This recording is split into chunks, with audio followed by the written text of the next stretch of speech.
Roman Reigns versus Bronson read का match confirm हो गया, वो भी क्राउन ज्वेल के लिए। और अगर कोडी से सेथ रॉलिंस ना जीता तो भाई सेथ रॉलिंस के हाथ से तो विजन गई। आज की राह में ब्लड लाइन को देखकर यही समझ आया कि भाई Roman Reigns and J Uso baby face नहीं रहे। शो की शुरुआत होती है ओटीसी रोमन रेंज से, और जब रोमन रेंज रिंग में आता है तो क्राउड एकदम से ऐसा पॉप करता है जो सुनने में मजा ही देता है। उसके बाद रोमन रेंज बोलते हैं इग्नोलेज मी। रोमन रेंज ने जैसे ही ये बोला तभी वहां पे आ गए ब्रॉन्सन रीड और पॉल हेमन। पॉल हेमन बोलते हैं कि ये क्या कचरा कर रहा है, तुझे कौन बोल रहा है कि तू वाइज मैन कर और खुद के लिए स्पीच कर। साथ साथ पॉल हेमन ने ये भी बोला कि तू स्ट्रेचर पे हॉस्पिटल जा चुका है, वो भी ब्रॉन्सन रीड की वजह से, और ब्रॉन्सन रीड को तू इग्नोलेज कर। तभी ब्रॉन्सन रीड पॉल हेमन से माइक लेता है बिल्कुल रोमन रेंज के स्टाइल में ही। ब्रॉन्सन रीड बोलता है कि तेरा फादर और तेरा अंकल कभी स्ट्रेचर पे नहीं गए होंगे तो वो तुझे देखकर क्या सोचते होंगे। उस पे रोमन रेंज रिप्लाई करते हैं कि भाई तू मेरे बाप और मेरे अंकल को नहीं जानता, लेकिन तेरे साइड में डमएस खड़ा है ये जानता है, और मुझे पता है कि वो क्या बोल रहे होंगे। वो बोल रहे होंगे कि तुम्हें इन डमएस से लड़ना चाहिए। उसके बाद पॉल हेमन रोमन रेंज को चैलेंज कर देता है मैच के लिए, Bronson Reed versus Roman range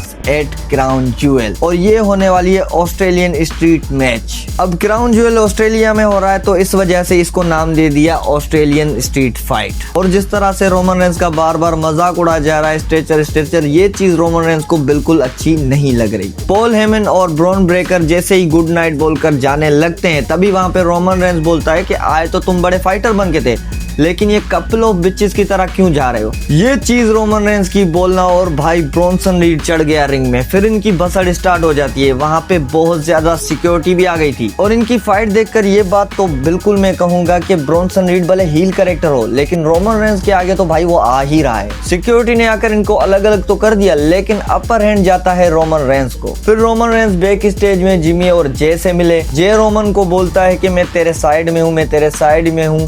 फिर रोमन रेंज बोलता है कि भाई तू अपना देख, मैं अपना देख लूंगा। फिर जे बोलता है कि किसको देखना है, सीएम फंक को। फिर वहां से जे चला जाता है। फिर जिमी को रोमन रेंज बोलता है कि जैसे जे कर रहा है वैसे तू क्यों नहीं कर रहा, मेरी एडवाइस तू क्यों नहीं ले रहा। और लास्ट वीक हमने देखा ही था कि रोमन रेंज ने कैसे जिमी उसो को इग्नोर किया था, तो आज भी वही चीज कंटिन्यू बार बार हो रही थी। उसके बाद मैच होता है Becky Lynch versus Maxxine Dupri. और भाई साहब आज की राह में मैक्सिन की क्या ही परफॉर्मेंस थी, मतलब उसको देखकर ये बिल्कुल नहीं लग रहा था कि वो एक नई रेसलर है या उनको रेसलिंग करना नहीं आती। उनके स्किल आज दिख रहे थे। मैक्सिन से जब भी बेकी लिंच की फाइट होती है तो वो बहुत अंडर एस्टिमेट करती है मैक्सिन को, लेकिन आज मैक्सिन ने ये करने नहीं दिया उसको। और भाई बेकी लिंच की खुद की वजह से वो मैच भी हार जाती हैं, और एक बड़ी विक्ट्री जाती है मैक्सिन डुप्री को। फिर उसके बाद मैच होता है लायरा वल्केरिया वर्सेस रॉक्सेन परेस के बीच में, और आज लायरा के कॉर्नर में बेली भी थी। ये मैच अच्छा तो होता है, लेकिन रॉक्सेन परेस बार बार लायरा के आर्म पे अटैक कर रही थी और लगातार रेचल की डिस्ट्रैक्शन भी हो रही थी। तभी वहाँ पे बेली भी हेल्प करती है लायरा की, पर कहीं न कहीं इस हेल्प के चक्कर में ही लायरा इस मैच को हार जाती है।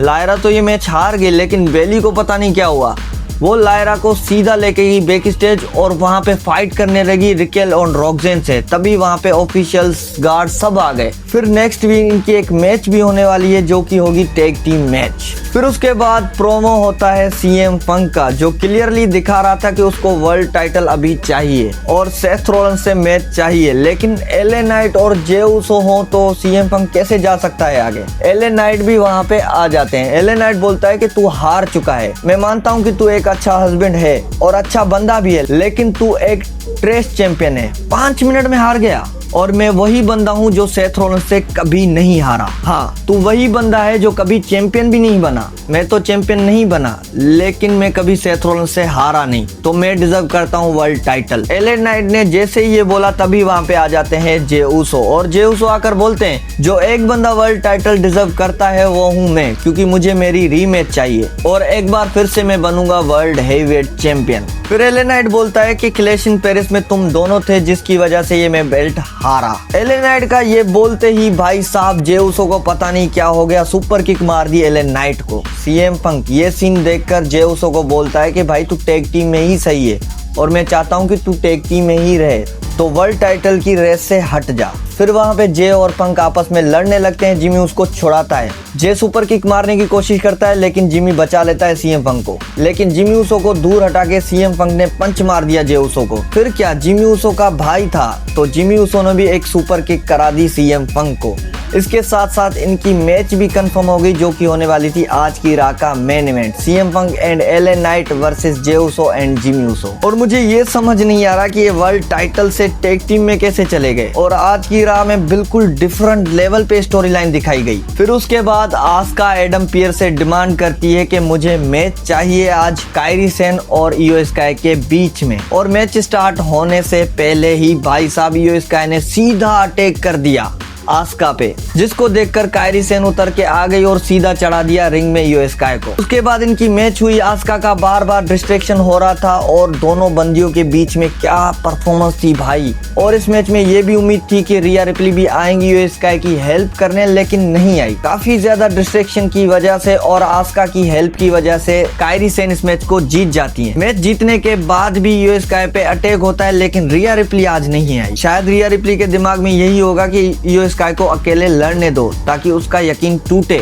और आज के बाद तो ये स्काई कभी आस्का और कायरी सेन पे यकीन नहीं करेगी। फिर उसके बाद बैक स्टेज में जिमी, रोमन और जे एक बार फिर से दिखे, जहाँ पे जे जिमी को बोल रहा था कि तू क्यों आया मेरे पास, मैं खुद अपनी लड़ाई लड़ सकता हूँ, मैं कोई टैग टीम में नहीं हूँ, मैं सिंगल कंपटीशन में हूँ। जिसको जिमी देखकर बोलता है कि भाई तू मेरा भाई है, मैं इस वजह से आया। फिर रोमन रेंस भी जिमी उसो को बोलता है कि भाई कभी कभी ऐसा किया कर कि दूर रहा कर उससे। अब ये देखकर समझ आ गया कि जे उसो और रोमन रेंस फुल हील की तरफ जा रहे हैं, लेकिन जिमी उसो को या तो ये हील करेंगे या तो जिमी उसो इनसे लड़ेगा। अब फिर उसके बाद इनका 6 man tag team match start होता है।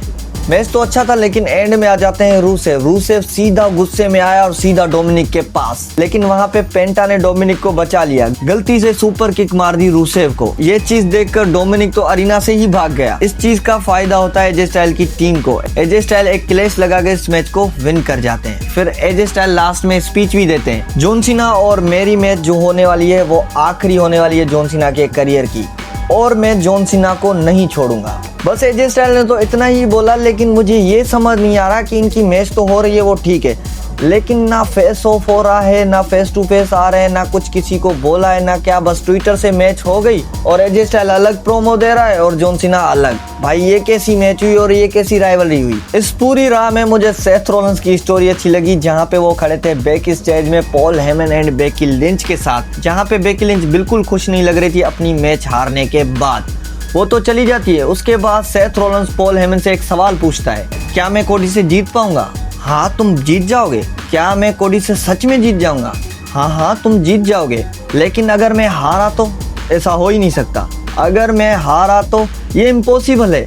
पॉल अगर मैं हारा तो क्या होगा? अगर तुम हारे तो लॉकर रूम तुम्हारे हाथ से चला जाएगा, विजन तुम्हारे हाथ से चली जाएगी, ब्रॉन ब्रेकर और ब्रॉन्सन रीड का यकीन तुम में से टूट जाएगा। चलो वो सब तो ठीक है, अगर मैं हारा तो तुम क्या करोगे? ऐसा हो ही नहीं सकता कि तुम हारो। पॉल हेमन मुझे स्ट्रेट जवाब दो, अगर मैं हारा तो तुम क्या करोगे?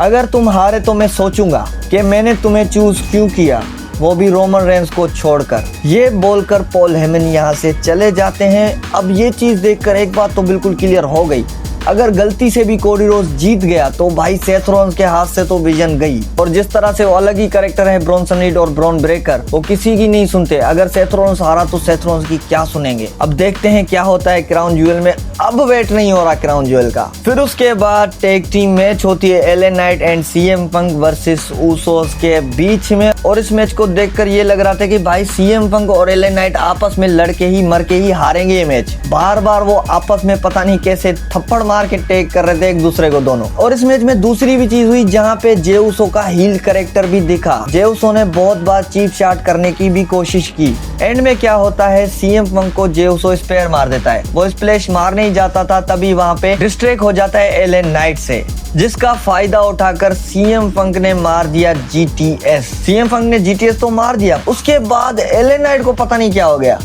वो जैसे ही आया सीएम पंक से टेक किया, उसो को पिन किया और मैच जीत के भाग गया और सीएम पंक उसको देखता ही रह गया। ये देखकर इतना समझ आ गया कि वर्ल्ड टाइटल के पास इन तीनों को जाना है, लेकिन सेथ रॉलिंस के पास पहुंचने से पहले इन तीनों को आपस में लड़ना ही पड़ेगा। अब देखते हैं आगे क्या जाता है, लेकिन मेरे हिसाब से आज की राह माइंड ब्लोइंग थी। मतलब क्या स्टोरी लाइन बनाई थी आज की राह में। आज की राह में आपका सबसे फेवरेट मोमेंट कौन सा है, कमेंट जरूर करना।